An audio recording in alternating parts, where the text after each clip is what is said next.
Well, tell me a little bit about it. Tell me what your software does or your AI does, and how you came to create it.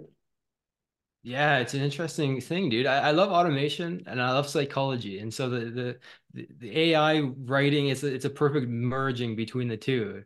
And so it's interesting. The AI will scan everything it can find on somebody online, everything they've ever written, their bios, all their posts, etc., and be able to come up with a kind of a window into their psyche is the way I think about it.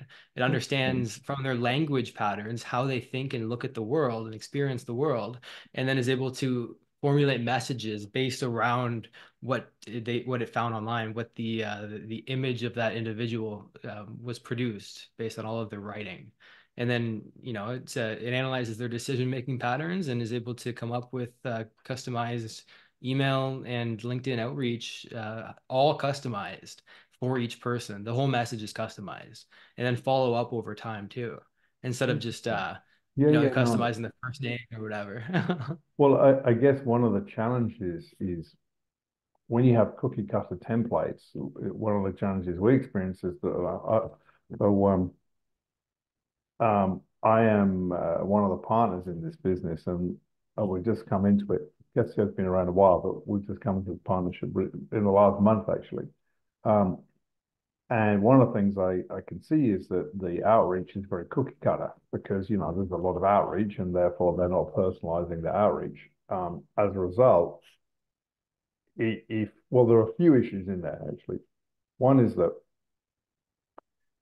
the um, there isn't a good enough record of the conversations of the people beforehand. So if you have someone somewhere around the world who just says, okay, we need to book this person on this show, there's not a good enough record to show we have had a dialogue with this person. This is how we interact with them. So then they write a personal message. Okay, Carl. Now I know we had someone on the show 2 weeks ago. Would you be willing to have someone else? This person's like the one you had 3 months ago. We think they'd fit. Are you still interested in that style of people? Because I'm a podcaster as well, right? We change. We're human, so we do change who we want from time to time, right? It's like I've had enough of those people, and now I want these Yeah. type of people. It's just the nature of the beast, right? And if it's too cookie cutter, as a host, it's like, okay, well, it's a formula, I understand it, but it's not. It's cold. That's why it's called cold outreach. But if the cold outreach is to a warm lead, it sort of gets lost. So that's definitely one of the challenges. So how did you build it? How did you go about curating your tool? Well, I partnered with a team in Pakistan actually. I brought them the idea. I had a prototype where we were just using the engine of ChatGPT 4. It's still using that engine actually, but Yeah, I had a prototype with just a simple prompt that was able to generate. What I did was I created a prompt that, in combination with a transcription of a podcast and all of their bio and every detail that I can find online of what they've written, in combination with the prompt, it would shoot out six emails that would be sent out automatically through a cold emailing software. And that's how it started. And then I was like, holy shit, we got a 33% reply rate on a cold email campaign. so who And it were you was like, using? What was your outreach software you were using? we were using Snov.io. We were testing with Instantly.ai, but Yeah. they're the same thing. So yeah, But Snov.io is the so one. these guys are using, well, we're using BuzzStream at the moment, which is just cold outreach, but it's quite hard to record. The recording data is really not, the reporting is not good in that piece of kit. So did you find, were you using it to record data or literally just for outreach so your domain wasn't getting blocked? Both. We were using, well, we still do use lots of domains so that the domains don't get blocked, but we're also we're using it for analysis as well. And then we pump the data that it gives us back into the AI, Yeah. which will create a feedback loop of improving the messages moving forward with each person based on what they replied to, if they replied. There's all sorts of parameters that are involved in that. So So yeah, interesting. it's So so fascinating. so which bit of software are you using to do that? What is it called? It's snov.io. SNOV. Is that right? Yeah. Snov.io. Interesting. Yeah, it's just a relatively basic. There is still some manual input that needs to take place to have it shoot back to the AI. Yeah. It's still in development. It's a brand new idea. I've been using it manually, like with the prompt in the GPT-4 over the last like maybe 4 months. Yeah. And then recently, once we saw the results with it, we were like, holy shit, we gotta put this into a packaged system and be able to sell this bad boy. So that's what I was curious about because I've got no sales initiative here. Really, we're still in beta, so there's nothing much to even sell at this point. What we're looking for are partnership opportunities with individuals who have something similar or you're in need of connecting with folks. But tell me about what you guys are up to. I want to make sure that I'm clear on what you guys do. Sure. Well, let me just give you some background on me and then I'll tell you about us. Well, let me tell you about Travis first because it's his ultimately, he's the founder of the business. So he's a 31-year-old podcaster who's been doing it for a very long time. He's a very successful podcast. Um, and similarly to you, he also enjoys psychology and human behavior. And he wanted to create ideally a marketplace where podcasters and guests can connect with each other. So, a podcast marketplace, which he built Guestio. So rather than having to manually curate guests for shows, he thought, well, I can have a marketplace where I can pull all these podcasters in because there's huge demand for it. And there's demand for people who want to get on shows and don't know how to get booked. That's sort of the iteration of where it started. And then obviously because he's fairly well known in that particular space, he would get a lot of people saying, can you book me on, say, like argument JLD or Joe Rogan or whatever else? And he knows all of them. It's like, well, no, some of the answer is yes, and some of the answer is no, some of the answers you have to pay, and some of the answers you have to wait. Most of the times you have to wait. Like you've got to build your brand. So I guess the theory behind this is that Guestio is really moving. And Travis's vision would to have it move into I guess what we would call a PR branding business, which is if you are today the CEO of a multi-billion-dollar business, and I've worked with some of them, they have no network, they have no personal brand whatsoever. So when they lose their gig, for sake of argument, and they go, what do I do now? They actually have no one because their network has been so very small, and the world has no idea who they are. Even though obviously when you're talking about the guy who ran, he's got a pretty well known story, like the Billabong guys in Australia got a pretty well known story, but a lot of them don't. Like it's just no one's ever heard of them. Yeah. And so, well, what are the channels you need to go to market? Well, obviously, podcasting is a really good one because you can get your brand out there pretty quickly. 30 to 50 episodes over 6 to 12 months, you're going to get a pretty good saturation, which means the bigger shows, someone may begin to take notice. And once you get on them, the rest of them take notice as well. But then we've also got YouTube, we've got CNN, Fox, AB, the whole the mainstream media. We've got social media. We've got so many different channels to market for them, none of which they understand. So essentially, Guestio is a SaaS platform. And so there's a lot of improvement on the development side that needs to be done in there for our outreach because it's just not as sophisticated as it used to be. So I had a SaaS company. I built one a few years ago. I've had many different businesses. I used to be a lawyer by trade. So I build it from the architectural side, from the logic side. Like, what do we need to do to go from A to Z and all the different crawlers within there which connect the dots to allow us to do that? They've built, because Travis is a creative and he's absolutely creative, he's built a beautiful site, right? Which on the front end and the back end dashboards look fantastic, but the architecture isn't as robust as I would like it to be to do what I want it to do. Put it that way. I So see. you would Okay, understand okay. that, right? And similarly, so I'm looking at a number of different things. Like one, I've got to definitely improve the architecture of the site, but I also want to make it dynamic, which means in today's world, dynamic means not just that it's predictive, but it's predictive because dynamic used to be predicted by filters. Now it just means when we want it to be predicted by artificial intelligence, right? We need it to be smart.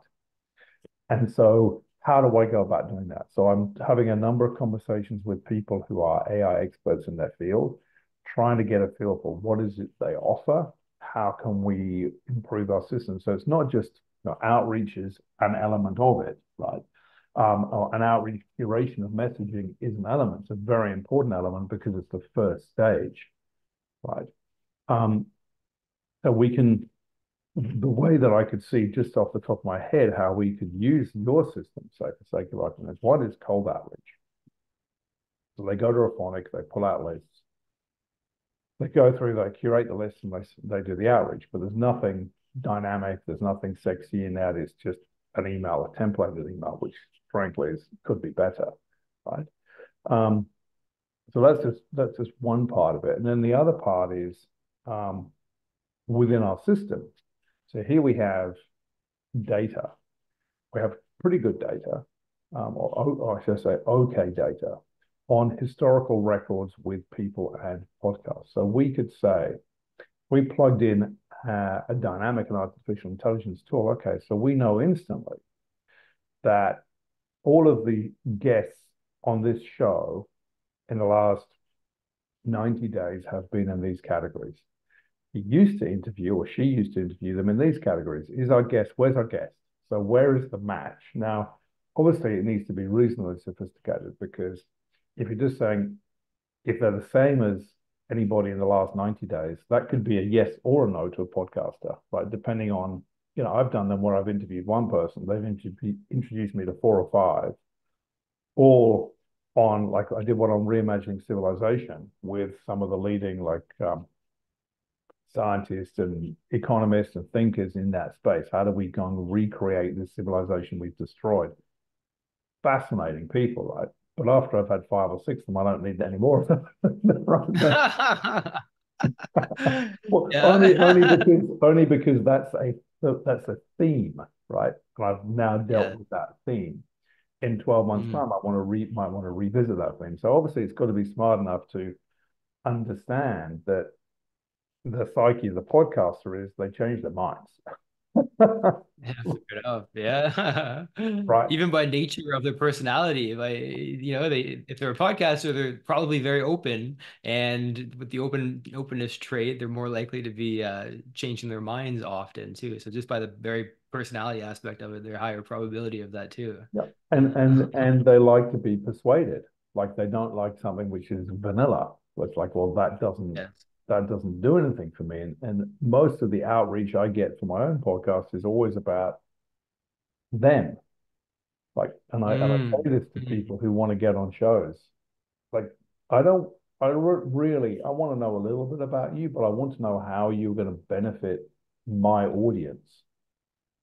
Yeah, That is of not course. what most people talk about. They just say, I've sold, 10 books, I've somebody this, or I've done this, or I've done that. It's like, wonderful. There are a million of you in the world. So Yeah. And they get it all why, the time. yeah, No and kidding. so why is it that you think me and my audience are of interest? Tell me that, because telling me your life story doesn't tell me why you're of interest to my audience, because what it tells me is you've done no research on me and my show. Right. Yes. And see, that's where we differentiate with our outreach because it's all about them. It understands so much. It cites specifics within their bio, or if they have a book, it will say on chapter 3, page 64, you said X. And my friend told me about X, very, very specifically quoting that. And the whole message is structured like that. So it's very clear that there's an almost unbelievable amount of research that went into each message that's sent out, all about them. Because it's a good point. People don't give a shit. It's an interesting revelation to make that people don't care about you as much, not nearly as much as about themselves, right? It's just the way it is But for all of isn't that us. it is that for us? It's like mine's called human impact. It's about basically people who are impacting humanity for the good, or people who are trying to do something for our planet. Like it's very broad, but also very Mm, niche, mm. depending on, I can talk to people about, you know, genetics, or I could I talked to Mark Christian Hansen about, Einstein's E equals mc squared, and the C being universal energy, and how do we harness that to get rid of all the other shit, the Mm, utilities we have. Like it goes interesting. in many different places, but Mm, because I like to think deeply about subjects, I don't like the superficial nonsense. Therefore, to me, the guest is like I haven't recorded one for a few months, but the last one was a scientist who was the first person to map the human brain into 54 different compartments. And he then wrote a wow. book on changing evolution. And he reckons we won't be here in 1,000 years simply because our brains are capable of solving our problems, but the nature of Right. democracy means we won't. Interesting. It's Yeah, it's limited fascinating. I inherent. mean, it's fascinating. Uh, I digress. But the point is that I'm interested in people who have that thought process, that pattern. So when he was introduced to me, it's like, yeah, this is a person I really want to talk to because this is fascinating stuff. yeah. And Well, and so oh, I was just gonna say, so how does that tailor into the subject matter at hand, which is, using the psychological understandings and underpinnings to formulate these outreaches? well, I think that's the heart of it, isn't it? If we recognize in the Hmm, podcast world that hosts actually interesting.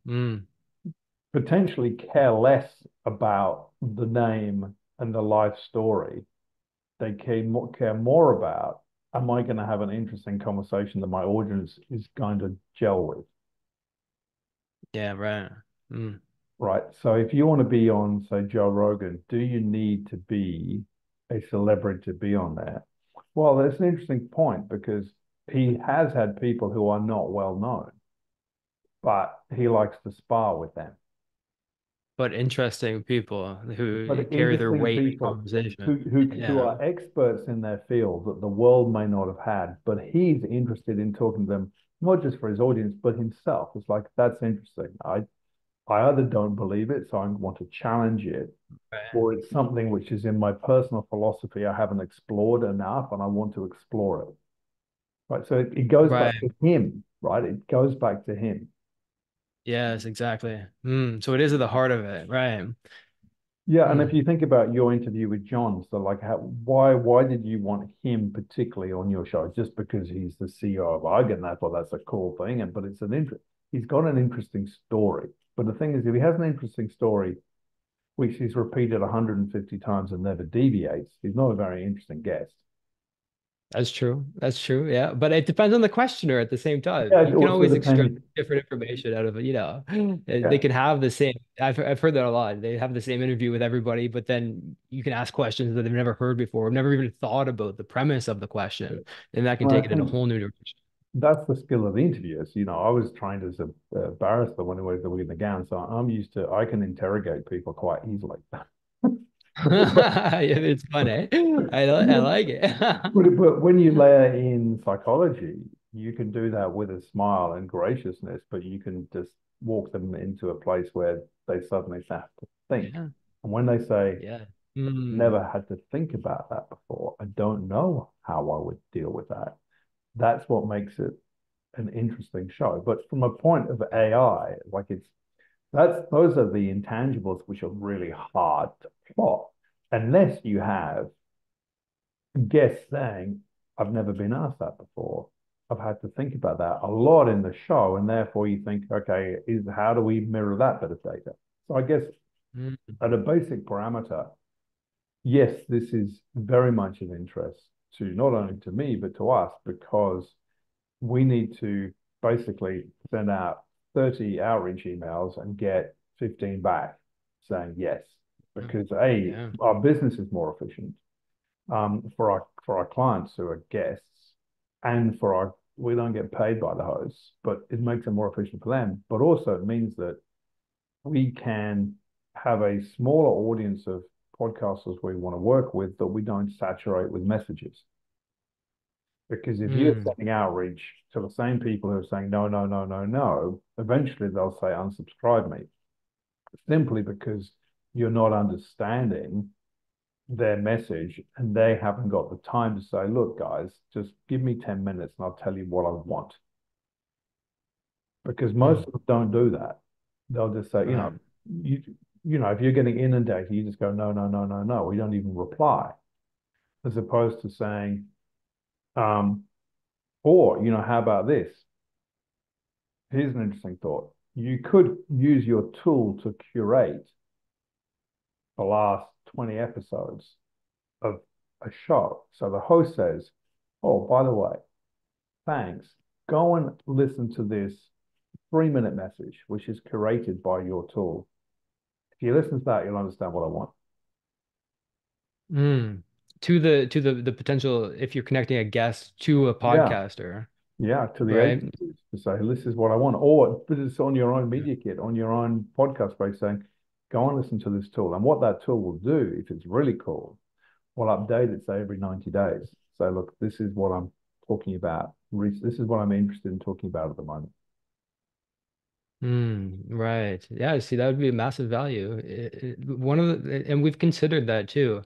One of the ways that leads to that, if you follow that thought process, it leads to using it to connect with, let's say, even for joint ventures, um, writers, journalists. Collaborators. It can collaborate, yeah, exactly. Any content creator, a value provider online, it can take all of their content for a journalist, for example. They can analyze every article they've ever written, understand what they like to write about, find the patterns, make suggestions to them of what else they can write about based on what they've written in the past. And that shows that, wow, this person understands me. And then once you provided that value, you can get written about yourself, even if it's the process of what you did for them because it's interesting and new. So that opens up a promotion opportunity at the back of that. Well, I guess that also goes to the concept of this PR branding, like what we would traditionally call PR, is that Yeah. you don't get to do that if you don't have content. So you've got to start writing the content. And then when you start writing the content, you can say, well, these magazines or like digital magazines, news shows, podcasts, they are all talking about this subject matter. And you could also layer it further and say, these articles, these YouTube videos are the ones which are ranking number one on YouTube or Google or whatever search engine you want to use. Therefore, if you want, because what do we tell businesses when they're launching? We need content. Like we go with organic content. Like the most sustainable businesses from a marketing perspective have organic content, not paid. Yeah, that's why I love podcasts. Because Yeah, it can be repurposed. It's so leverageable. yeah. And Yeah. so then you can say, look, if you're this subject matter expert, these are all the people who want to talk about this. Here are the leads, or here are the contacts, or whatever happens to be. Like that's the whole point of GPT is that or Bard or any of the others is the fact that it's like a massive data. It's like MOOC for search, basically. Yeah, it's exactly it. It's amazing. And it's freaking exciting because really the number one problem that I face right now, that I think we all face right now, is what do we focus on? There's so much opportunity that it's almost like it's like holy shit, you gotta pick one thing very narrowly to focus on and say no to all the other opportunities. So it's difficult to find that one angle to focus on, Well, it's but your effort difficult, into it. It's too bearing in much. mind it evolves so quickly. Yeah, right. And still evolving at a at light speed pace. And so, But then you have yeah. to also take a step back and say, okay, well, we can do all this cool stuff. And it's the iteration of building a technology company. It's like I've got another client I spoke to yesterday, it's building a very cool SaaS business. It's like, yeah, you're building this very cool business, but historically, as an engineer, which they are, where your business will fail is you'll do no operations, you'll do no finance, you'll do no customer service, and probably Yeah. not many Or sales content either. create. Yeah, because they're focused on perfect engineering. Like it doesn't need perfect engineering in order to sell, right? But if you don't sell, you don't have perfect. No one's ever going to find your perfect engineering. So it's like when I say we take a step back, is we've got to take a step back into reality, saying these are tools which will um, accelerate and expedite the success of our business. But if we don't have all the other layers in there, it doesn't make any difference. So in terms of when you say, Right. So what you bring the balance to it. yeah, so you look at the opportunity, say, okay, well, there's an opportunity. Now that might in the world of AI, that opportunity might exist, but the window might be 6 to 9 months. Maybe, right? And so that becomes Yeah, exactly the same problem. And that's why I love this, because if you think about it, Jeff Bezos talks about what's a problem that we'll always face, that'll always be in existence. He solved the problem of we always want cheaper prices and faster shipping. And so in this domain, I thought, well, no matter what, even if there's no more jobs, if AI replaces everything and working is optional, we'll always, as humans, crave connection. Hey, I hope you're enjoying the podcast, and I want to let you know that I've got a free book that you can get if you want to tap into more of these resources. And you can get that for free at kylesbook.com. Back to the podcast. And yeah. so this is the domain that maybe one of the only ones that will always be there because humans will always crave connection at the end of the day. Well, So no here's the matter the interesting, technology, this yeah. facilitates that connection. Well, here's the interesting thing, like, so we're having a really interesting conversation, right? You and I would never know that we existed. Yeah, true. Yeah.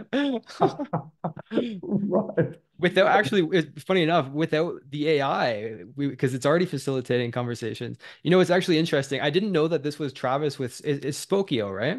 Is it the Guestio, no Guestio. Guestio. Okay, so I actually interviewed Travis from Guestio, and I didn't realize that this was this company. So it's interesting because this was a referral from Brad. I didn't look at Travis's last name, and so I thought it was like I had no idea that it was from Guestio because it was just a referral. So it's actually interesting. I did interview Travis on the I back of know because my. I looked in our systems and it's like your name came up. It's like, well, we know him from somewhere. So That's so funny, man. I had no idea. And I didn't know until you said Travis and Guestio. Then I was like, oh, wait a minute. I do know. That's a small world, eh? that Because is weird. Yeah. Brad told me about Elizabeth, which was who he knew that was interested in this domain. And then so Travis was in the same team there. So that's Ah, it's funny. that's weird. But that's the point. It's like, Yeah. I think it's when you can manually curate or not manually, when you can digitally curate lists and messaging for that, Yeah. it's extremely powerful. That's where the likes of WeChat and ManyChat will go. Is the moment they're not dynamic. Like it's simply here's you can put as many replies in and it'll just spit them out the same one. Hi, thanks, no thanks, Yeah. Yeah. love you, bro, or whatever they want to say on there. But it's the same one. If it could Yes. read the interactions, if it Mhm. could read the Instagrammers um, uh, posts and read their comments, and then Yeah. then it would be able to reply in their language because as we know from just from psychology and things like NLP, right, and perspective, the key to me to communication is to be able to stand in the other person's shoes and talk to them in their language. Doesn't matter whether you agree with them or not, but you've got to talk to them in their language. Well, speaking of NLP, that's interesting you bring that up because NLP will go into the different modalities. Of If course. somebody speaks visually, I see what you mean, or auditorily, I hear what you mean. Kinesthetically, I understand what you're saying. I feel it. So you can take that into account. Well, the AI, so I educated the AI on all of that. Based on a book called Words That Change Minds by Shelley Rose Charvet. It's all based on NLP, Richard Bandler's work. Yeah. And so we're able to understand the way somebody, at least in this context, business context, understand that they talk about it visually. And so we're going to craft our messaging visually oriented so they can imagine and visualize this, picture what this would look like, as opposed to somebody else, if they're more feeling based, if the AI identifies them as more kinesthetic oriented in this context, it How will would it use feel if feeling. yeah. Exactly, right, exactly. And so you fit into their realm, their world, their modality of thinking about this. And it's way more well received, What 33% reply rate, cold email is pretty damn high. Yeah, because we're Including Travis, by the mirroring. way. Yeah, because we're Yeah. mirroring the language they want to speak. So to me, that's very powerful. And I've already said to them, like when I look at their templates, like these templates are, I understand why you've written them the way you've written them, but they are just not appealing. Right. And so imagine it for every single person.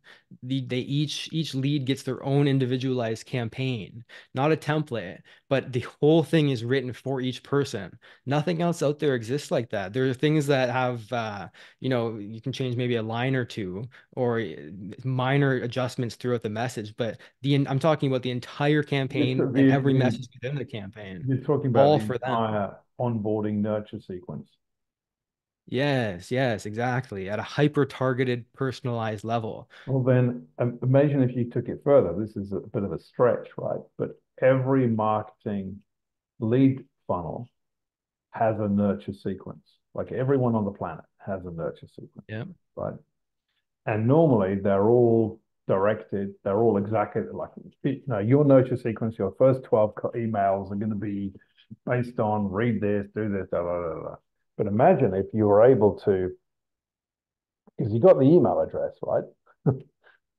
Imagine if you were able to pull all of their content from that email address Mhm. and then curate every single one of those emails, those 12 to them based on their personality. For them with their product. You could even have a Yeah, small quiz. You could like instead of just a regular opt-in, it could be a 3 or 4 page type form, It's just very simple. What are you selling right now? Based on one of these, which do you agree with most? And it'll have the information extracted from what they put into the type form to then save in the system and have it automatically generate all of the follow-up emails for that person. So you instruct the AI, this is what we're trying to get across to them. This is the next step we want them to take all this data on them from the form and then from their social media handles, whatever you can find with this email, like you said, and then structure the content for this person leading to this goal that is well, originally you in could mind. make it even neater That's than it. that, right? Imagine if you look at the speed of GPT, imagine if you could curate the form based on that email address. Interesting. Yes. And get even more nuanced with the answers and data Yes, that the AI gets because it's and with the for them. questions, because we know that some people don't like answering Mm. certain types of questions. Right. Somebody with a more direct personality would be more open to answering more probing questions because less filters or less shields or walls up. Whereas other people, maybe more of a shy temperament, they wouldn't be able to have that openness and they would Yeah, shut down on the form. It could and be someone automatically who's a adjusted for that.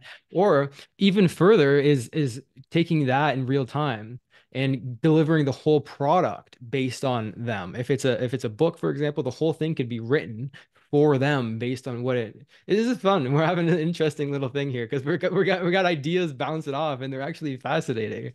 And then you can have the website generated in real time too, based on what they said. The whole thing can be Well, customized. it's based on the theory in oh, of course I've forgotten Back to the Future. Remember, do you know Back to the Future? Yeah, yeah. Yeah, you know there's a scene where he's walking through like an arcade or billboard and an arcade like a mall and there's a billboard which says, "Hey, by the way, we know you've run out of toothpaste and we know you like this. This is the brand you can Yes, buy." Talk to interesting. them. Yeah, that's what's Oh, happening. that's literally what this is. Well, this is Wow. it because marketing is about NLP but it's NLP with data, with big Mm. data and language. So basically, what they were suggesting in 30 years ago is now what's happening already in Now it's marketing. now it's possible. Yeah. And instead of a billboard, it's on the screen generated in real time. So somebody could, the way I see the future of opting in is they put their email in, like you said, brilliant. It's the AI scans everything online about all the data it has on that email address, finds their social media pages if they're connected, and then is able to extract all that information, understand how that person thinks, generate all the follow-up emails in real time, 12, bam, bam, bam, and then all the future ones moving forward. Because 5 years, I see every email being customized for each recipient of it. I think this is how it's going to play out.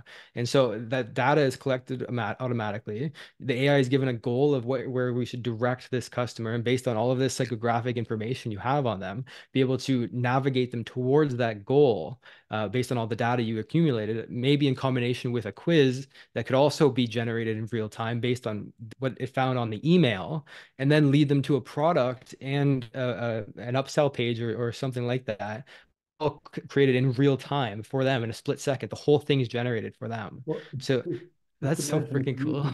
if you had, I mean, the thing with the interesting thing, right? Or one of the interesting things is if that was a mechanism you could build 12, 20 years ago, you could patent it and be the only person who ever created that. Unfortunately, with open source, you can't. Yeah. So GPT it is comes built down on it. to, well, you know what? It makes me think about NLP.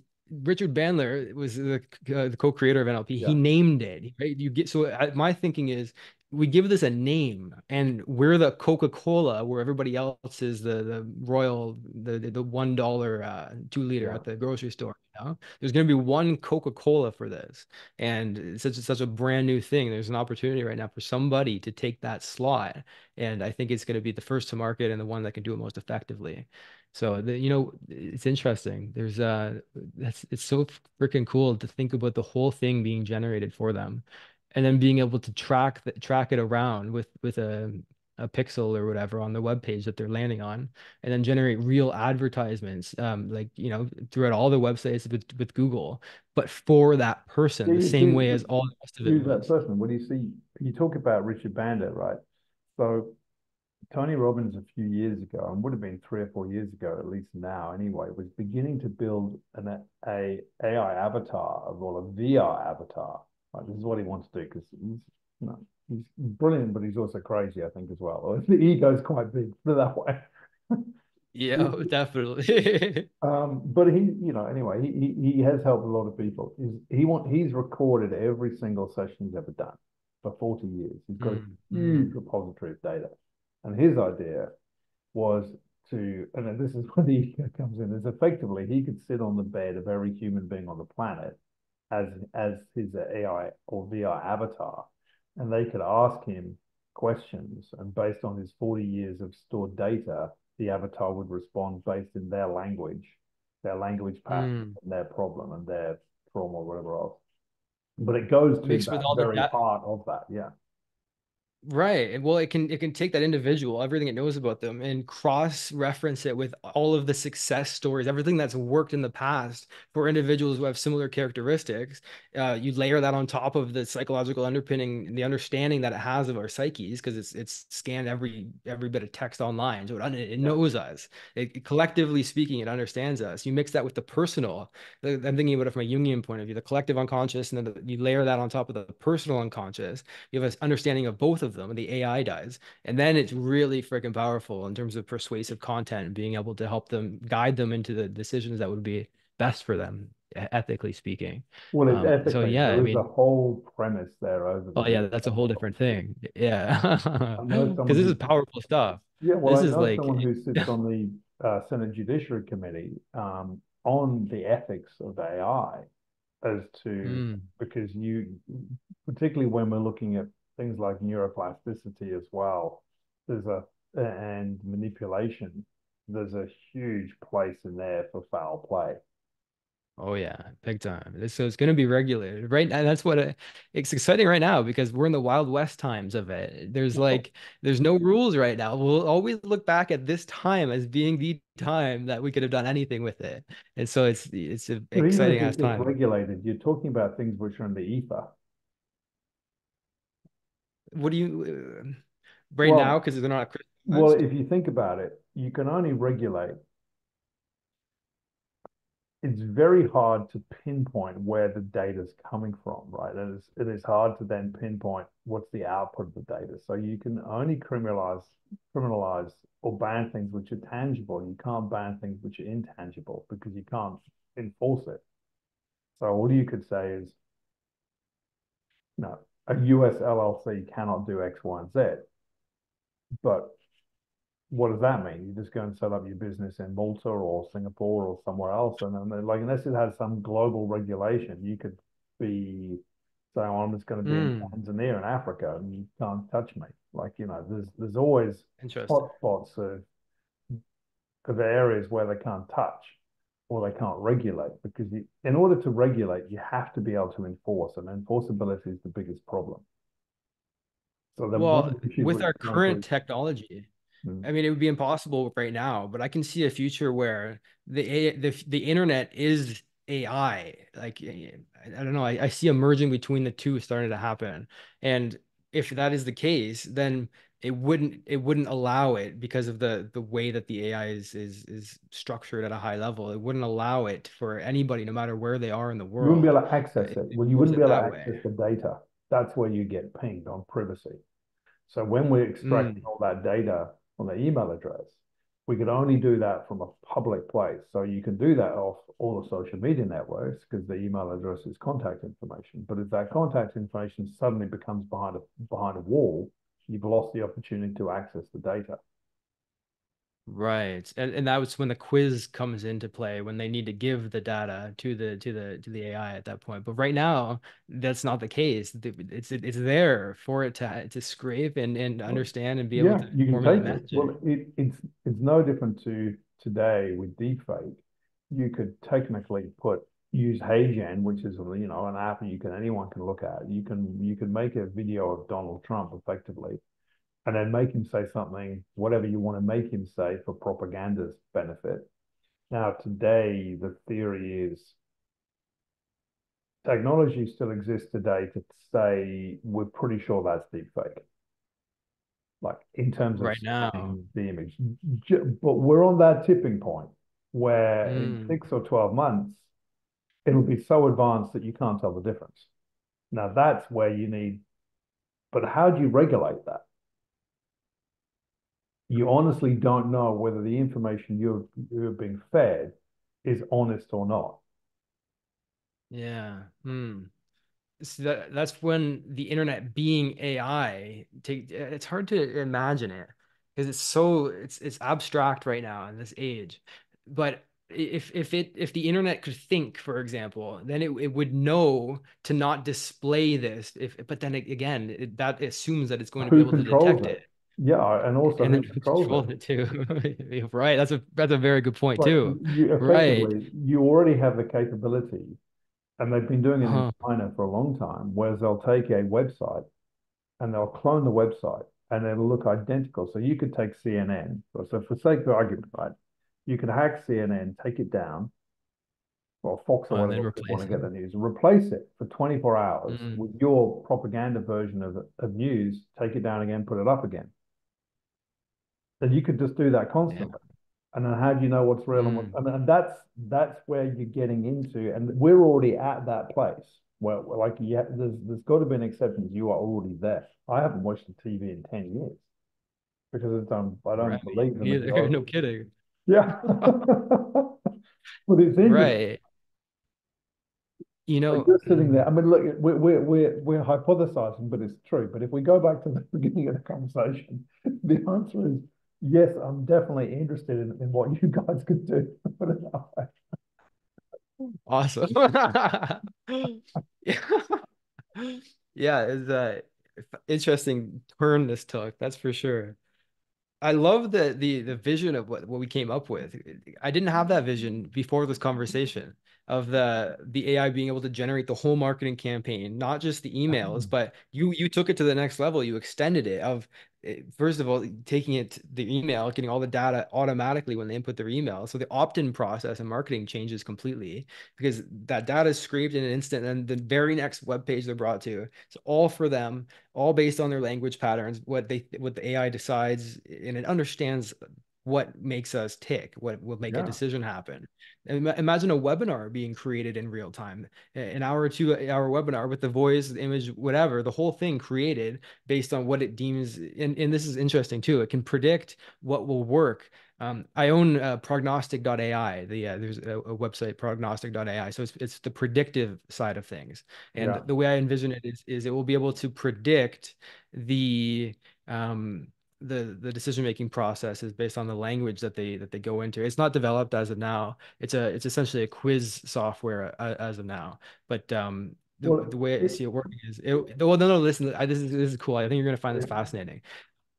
Imagine it being the AI being able to understand a person. So it places the person here, and then it places a virtual marketer here. And based on all the successful campaigns on this type of individual, it can do split tests in advance.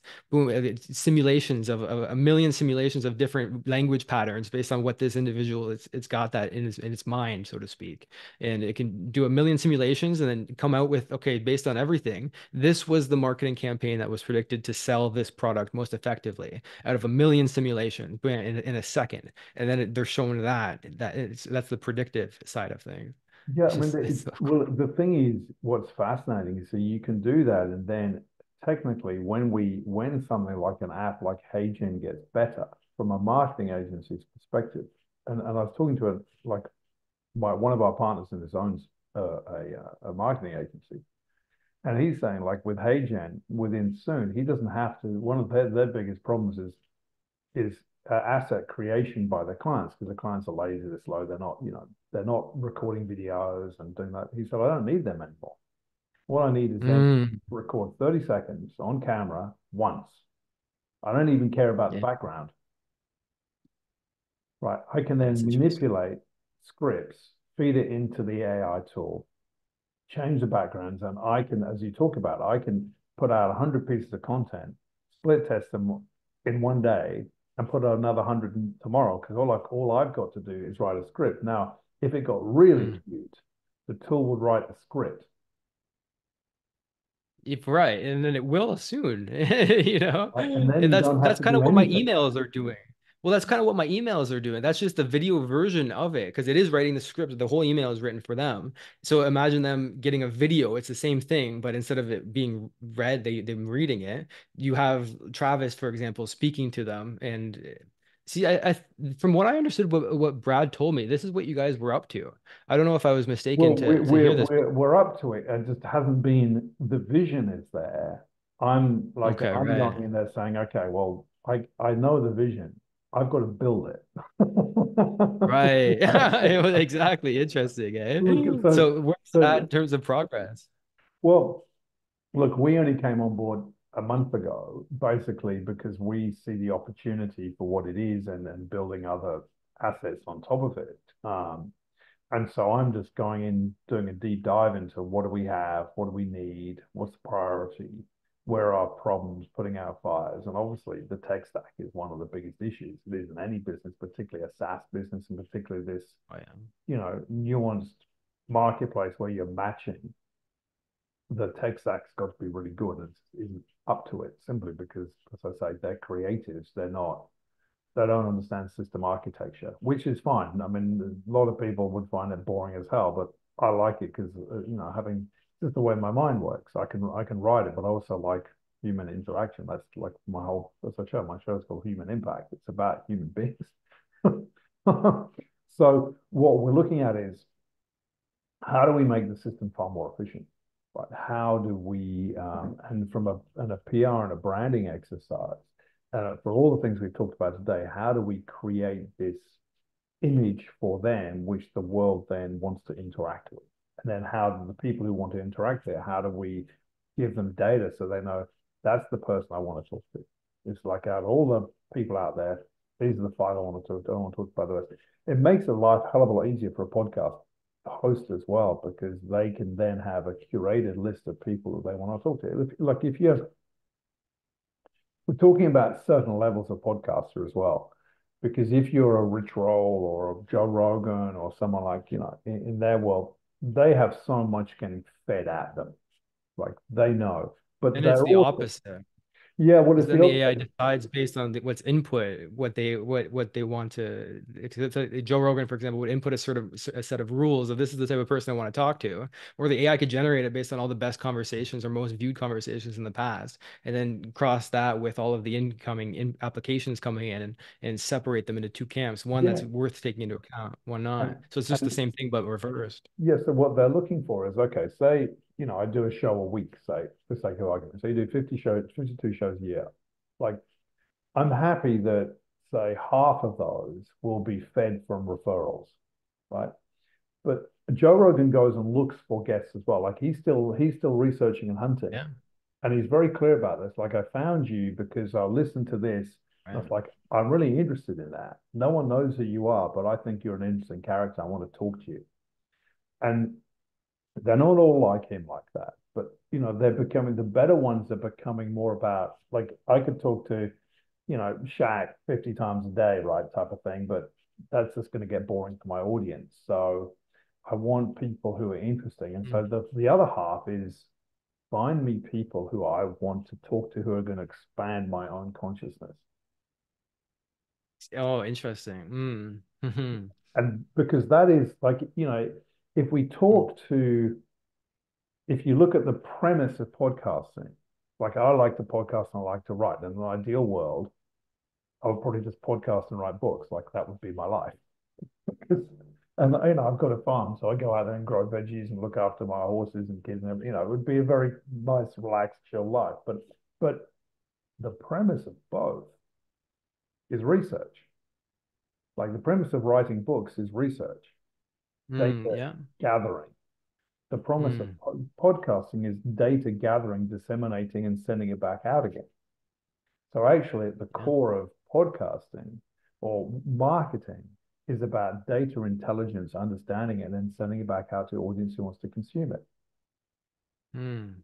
Extracting and dissemination of that extraction. Yeah, it's the same as farming, Absolutely. really. But it actually is an interesting analogy because you can think of the psyche as a fertile land that based on the questions that it's asked, it sprouts certain fruit, and then that fruit is picked via recording and then disseminated through the world by the internet. Well, So that's like it's a actually micro a eco. That's same thing, your micro ecosystem. Like one part of your farm will grow this right? really well, but on another part of the farm, it won't grow that at all. And so that's the diversity of individuals you're talking with and the topic at the hand. Like you said, it'd get boring talking to Shaq 30 times a day, but it would be interesting once so that you can have a little plot of that, the same way a farmer might have wheat and corn and cucumbers. I don't know, but but you can't eat cucumbers every day, all day, and so that's why the diversity is necessary. It's And an interesting analogy. that's the point which I think is missed by a lot of people in the podcasting world is they think they want the same, but podcast Mm, hosts don't actually want the same. And this is one of the things I talked to when we start talking to Travis. It's like, one of the problems we can't solve is the human mind. We don't know because if you are becoming very linear, which is not what I encourage at all, like away from linear thinking, is you'll see it, they'll hit you up and say, "Oh, I see you interviewed so and so 3 weeks ago. This is exactly the same cast," assuming that they want the same story, yeah. Mm. not knowing that that theme is over. I don't never want to speak to something like that again for another 12 months, and that's the interaction that we need to create so that we can understand where they're at and introduce them to people because they might put up on their show notes, da da da da, and now I'm talking to someone else. Now, and if you've gone and read that or you've listened to the reel they just did based on that, saying now these are my interests, which can only be curated en masse by a tool because no one's got the time to go and listen to all of that, right? Right. Then you're Mm. back on track with what we're talking about is you're giving them the idea with marketing and AI is that you give or like this book. I don't know if you ever read this. You ever read this? Uh, because I got blur on. Let me get rid of blur. Stupid blur. This is my daughter puts blur on for me. Um, let's go. Where's video? Let's not blur my background. Okay, you Oh, ever read? breakthrough advertising. Yeah, Eugene Scores. Of course, they've read that. That's a classic. Yeah. But if You've you got the think actual book. Yo, I've that's got a the actual rare book, book.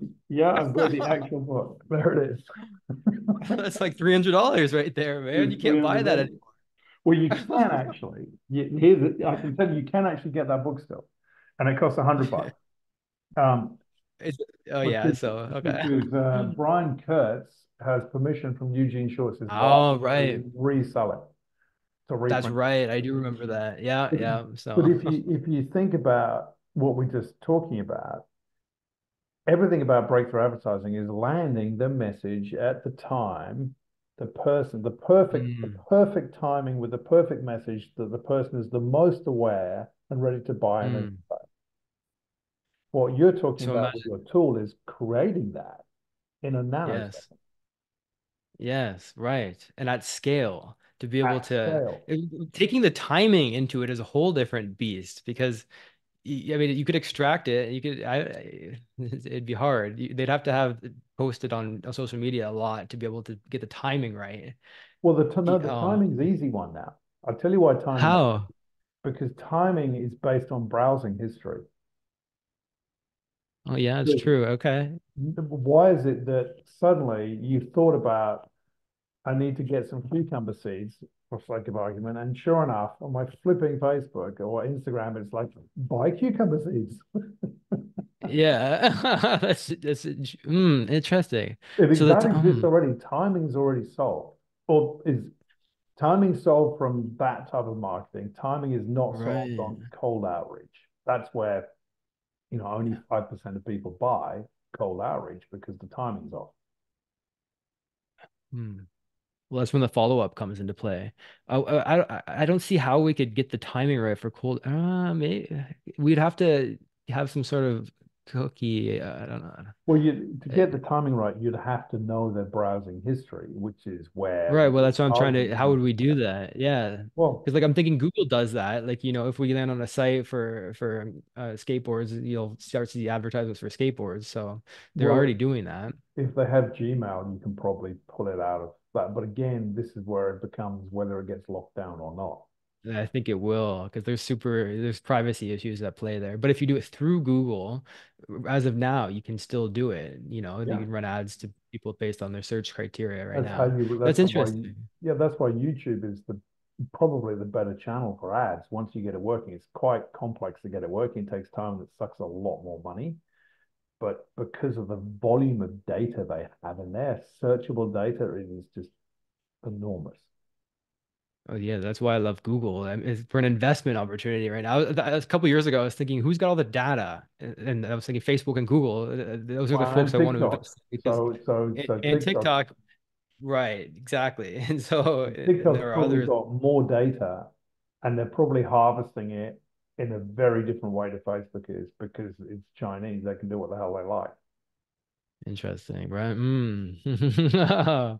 Yeah, it's a bit more scary. TikTok's a bit more. Yeah, because there's a scary element to that for sure. But something I still want to tap into, you know? Well, you can, yeah, go for it. Well, I Um, can. well, you can. Taking this back to the concrete, what we could actually do about it in the immediate future. Where do you see this going? What do you think the next steps are to Hey, be able look, to work together? the reality is, we're building this out right now. I've got to change a lot of different things just to make it more seamless. But a tool like this is like top of my list of priorities to be able to embed it. I just have to make Mm, sure that the foundations which we have, which support that, are in place. Um, okay. yeah, that's absolutely one of my, that's one of the first challenges that came up is that the outreach is not curated enough, the templating's off, the messaging's off. It's just Mm, messy. So we can resolve that. And also, none of the systems talk to each other. So I've got to look at our dev team to look at APIs so that information, because once we gather the information, we've got to be able to use it and then report on it. right. Okay. Do you guys have there's no outreach that's customized at all going out right Well, now? it's customized manually. So basically, there is a template, which, there are a series of templates, and all they're doing is dropping in names and industries. And like they might say, Hi, I know that you interviewed X, and the X's just need to be inputted. It's like a template, but it's a manual curation. So they will go and do their research, but the research is they're talking about VAs or BAs in the Philippines and South Africa. They're not intuitive thinkers because they're not paid to be intuitive thinkers. They're paid on KPI. In other words, you need to, get this number of bookings per client, and that requires you to send out this number, like 100 outreach emails to get 5 replies. And there's the KPI. Right. But if Yeah. and hence why it's cookie cutter because it's a volume. if it was highly curated, you could send out 20 and get 10 replies. Yeah, well, like I said, ours isn't highly curated. We were going for quantity to test the system, and Yeah. we got 33% reply rate on, let's say, 1,000 people, 2,000 people to test. So like it's crazy. Well, And then out of those, about half of them were a yes for the podcast. The others yeah, were well, a no. But so, here's the thing. I was talking about a guy who's ex IBM, and he was leading their AI division, right? And he's very smart. And I was talking to him about, because I was thinking about this a few months ago, thinking I need this ability. And he said, well, the interesting thing with AI today is that it used to be a large language model. That was how AI was modeled. He said, not anymore. He said, actually, the more specific, the more niche, the more smaller amount of data we can actually extrapolate, that's where we're getting results. Well, yeah, you can do large language modeling, but you don't mm, need it to build a curated AI tool. Actually, you true. want small pieces of good data. Right. He said it's With not the one way you exception, think it because is. well, when it comes to writing copy, I like it to have like for the specific application, yes, I see 100% what you mean. But for the actual copywriting, the creation of the persuasive content, it needs to have the Yeah. understanding of the collective unconscious to understand humans enough. It's not enough you can feed it the textbooks of psychology, current, whatever. It's not enough. What I want it to be able to do is have all of that data for the writing aspect of it, so it understands us, mixed with like us collectively, mixed with what it can find and understand about that person, and then stack those two together so that it's Well, yeah. with the What he copies written on means both is of them. you could take a book, like you could take breakthrough advertising and extrapolate that into an AI tool Yeah, contextually. You don't need 1,000 versions of that and every book ever written on marketing to create that tool, which is the old way of doing it. I see what you mean. Right. I just I feel like it wouldn't be able to write persuasive enough copy. It would be No, but you're lopsided you're almost. layering both on top of each other. Like here's the That's what I'm problem. talking about. Right. Here's the And then problem. Here's the data around that problem, but it solves this unique problem down here, which could be a niche, like an element. It doesn't have to be. What he's saying is the way that most people think about AI nowadays is like large language GPT. But he said, actually, when I'm solving a problem using AI, and he's doing something for diagnostics and radiology, he'll take a new bit of technology, mm, say a new MRI scanner, highly sophisticated that no one knows how to use. He'll build a tool based on all of the manuals, all the engineering for it. So when the technician goes, bloody thing doesn't work today, and it goes, doesn't work because of X, you need to follow this instruction. So you're taking all of the context into a unique space. right. Whereas if it had everything, it would take too much into account Well, it and also be over. there would be too many variables because in their case they Right. can't have variables. Like you can only it's this is the answer. It's not do this or this. It's this is the answer. Yes. What you're talking Yes. about is like we're not giving you options. Which Well, emails to send? We're sending you send this like GPT. You could put the same thing into GPT three times and it'll give you a slightly different response. oh Right? yeah. The same as your tool. It'll be different nuance depending on the way it gathers the data and spits it out again. Right? It'll be similar, but it won't be the same. Yeah, for sure. But it's different though for the MRI technology because yes, I 100% get what you're saying because you wouldn't want to overly complexify it. You only need it for this. But when it comes to the decision-making processes, we see the way I see it is using that a very specific persuasive style or based on what each individual is most likely to respond to, mixed with the totality of the human unconscious that it can understand based on all the written word. The variable that you can't compute, right, is mood state, because the most likely aspect, the variable in there which you can never determine because you're not in their consciousness at that particular time. That's That's not interesting. necessarily true because if they're very active on social media, you can detect mood state. Well, that's true. Again, we might not have access to that data through the social media channels. because that's when it gets dangerous, because you can manipulate people so extensively at that point.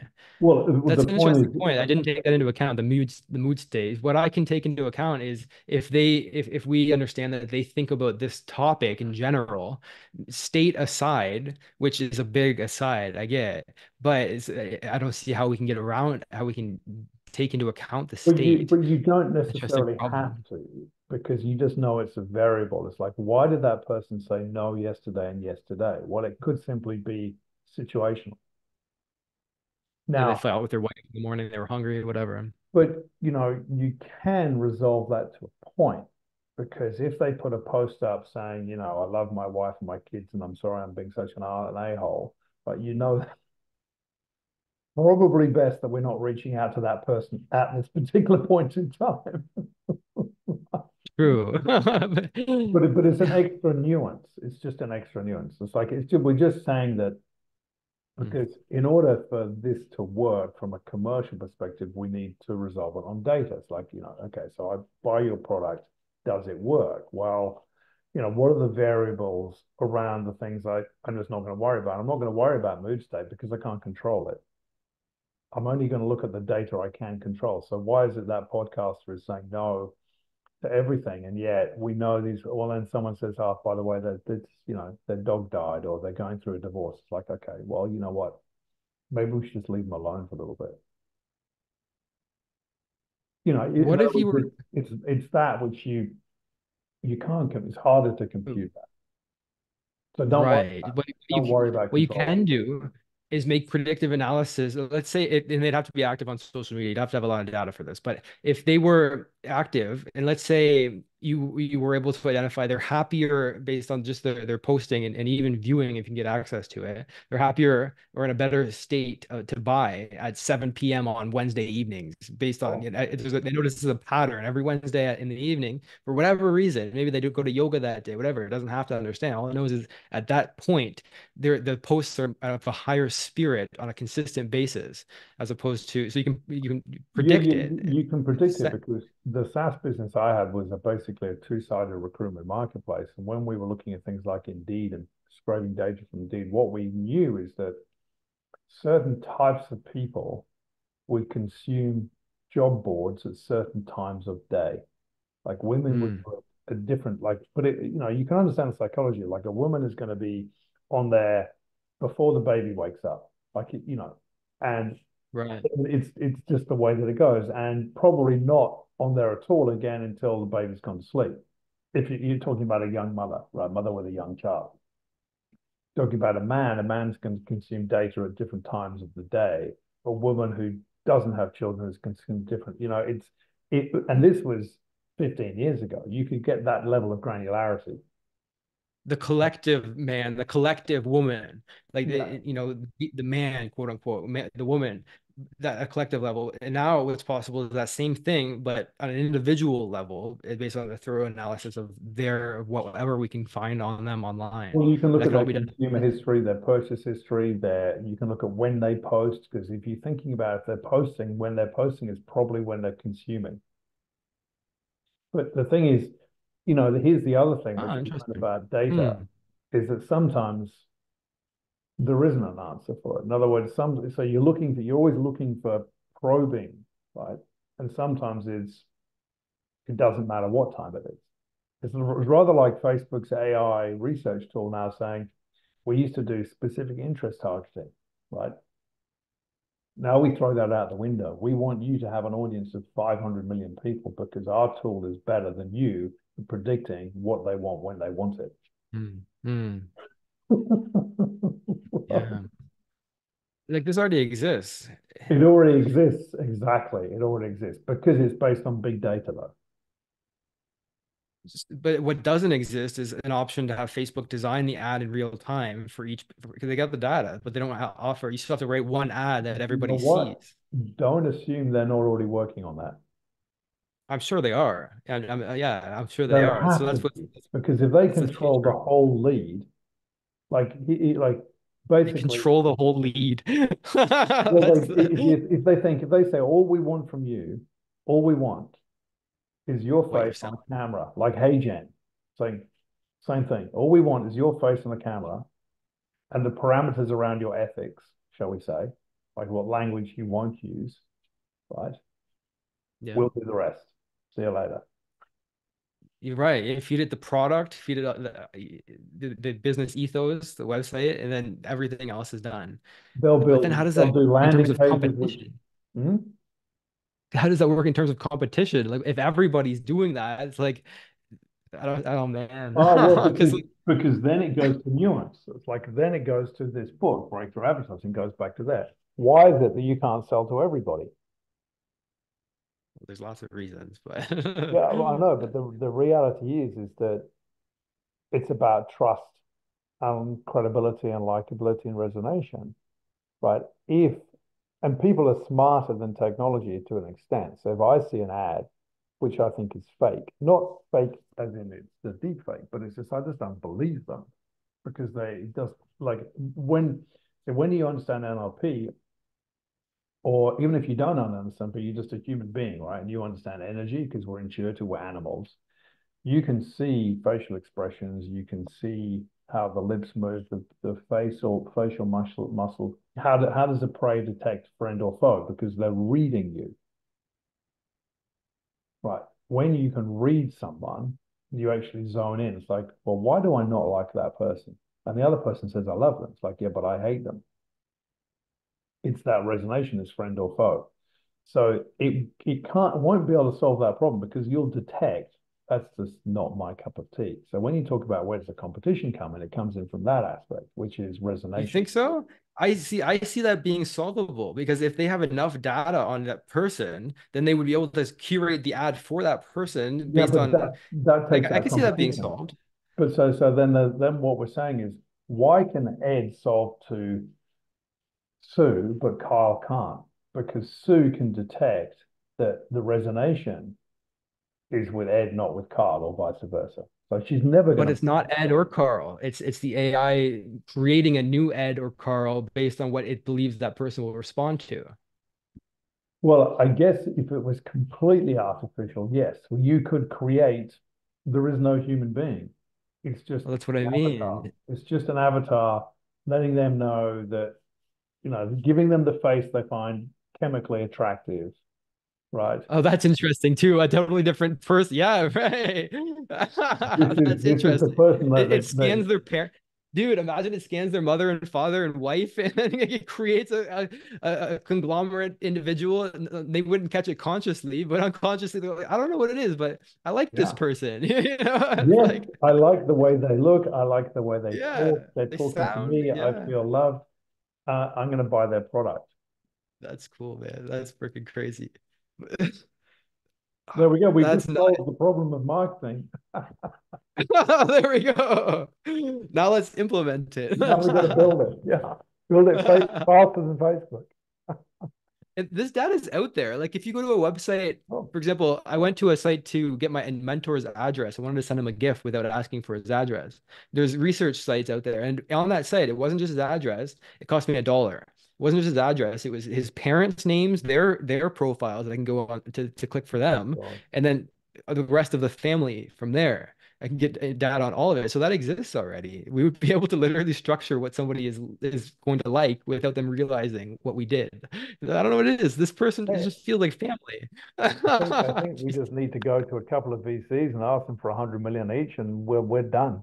We'll, I think that's it, dude.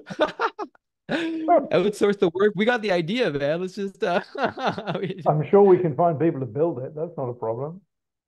I think that no, but think about that though. That is the future of we kind of walked it through of this is a fascinating conversation. We just walked through the evolution of logically speaking how it should play out in the future based on the way the technology is advancing. Hey, It's look, possible. Carl, I'm recording it, so you can put it out as a podcast if you want. You can I was discuss thinking about that. Yeah, no, I was thinking about that. If you Send me want, the recording after. I'll send you the recording if you want to cut it and put it out there. But I'm happy with that. I will. I was thinking about that earlier. I was like, fuck, I wish I was on my Zoom call. So Well, that's just fine. send me I'll the send it to yeah. you. I'll send it to you. All right, man. Beautiful. So what's the next step here, man? Where do Well, we go from here? We got the vision galore. you're in beta, right? So we just need to know when do you want to run it as a test? Do you want to run it against our data? Because I've got to embed it into our systems. How do you envisage rolling this out? Say if we were a client, how would you go about doing it? Or do we just want to test it to start with? I said we do a small test with one of your clients who wants to get on podcasts. I can find we can kind of I got a questionnaire. We ask what kind of guests that they want and what reasons they want them. We can scrape a list of those individuals and come up with customized marketing and emailing that's sent out automatically for each one of them. So we can do that. We can start with a small test, see how much better they react as opposed to the templatized emails when the whole thing is written for them. We can do that, and then we start off with 1,000 leads, look at the reply rates compared to what you guys are getting now, and then we can talk about rolling it out to others as well as we build out the infrastructure behind it. Because right now it's relatively rudimentary. It works, but we don't. It's not like there's no UI for it. It only works on our end. But I see it. What we would do is we would say, here is a show, or here is a bunch of shows, right? Go and curate, and so you need the shows and the guests, right? I'm assuming you need both to make the match. It depends Or on your not. client. If you got a client that wants to get on other podcasts, then we just ask them what kind of podcast they want to get onto. So the majority of what we're doing at the moment is we have a managed services business. So people who want to get on shows, so they pay us a monthly Yes. retainer, we go and book them. We're building that while we build the SaaS business because it's easier to generate cash in that Right. while we re-engineer the marketplace.